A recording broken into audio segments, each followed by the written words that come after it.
They first discovered the circle by walking straight. No one noticed the moment it closed. That was the trick roads do not announce when they become rings.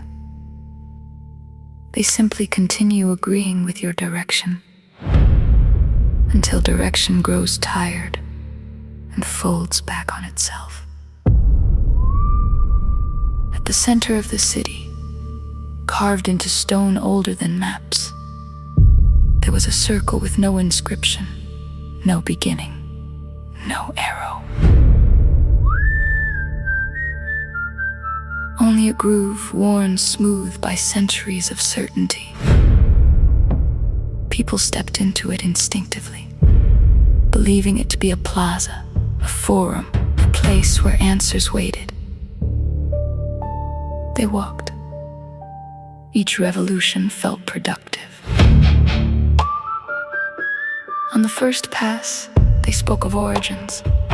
On the second, of causes. On the third, of responsibility. By the fourth, their explanations had become so elegant, they mistook them for truth. Everything must come from something, they said. Everything must lead somewhere, they added. And if we trace it carefully enough, they concluded, we will arrive. But arrival never happened. The circle did not trap them by force. It offered continuity, familiar scenery, the comfort of recognition. Every few steps, a face would light up. I have been here before. That feeling was mistaken for progress. Only children noticed the problem.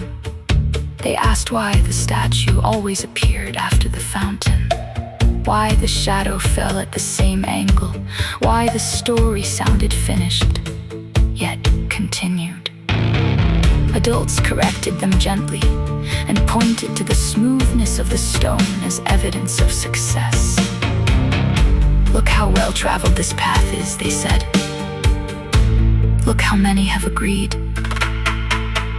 One day, a librarian arrived and stood just outside the groove.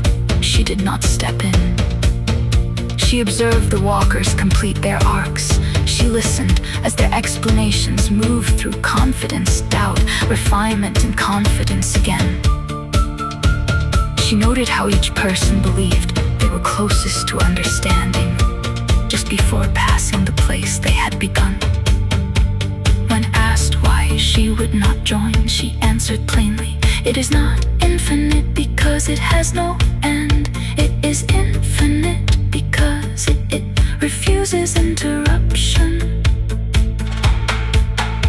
She then placed a chair sideways across the groove. The circle hesitated, not everyone noticed.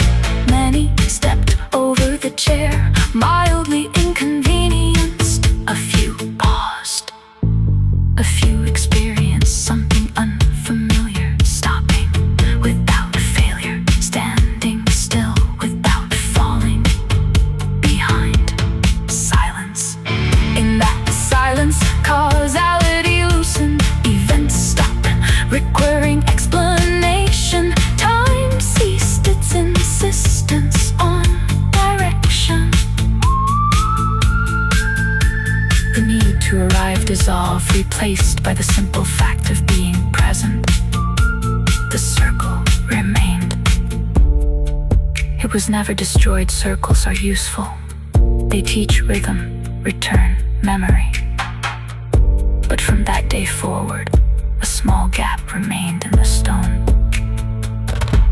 Not a break, a choice. And those who noticed it learned the difference between eternity and repetition.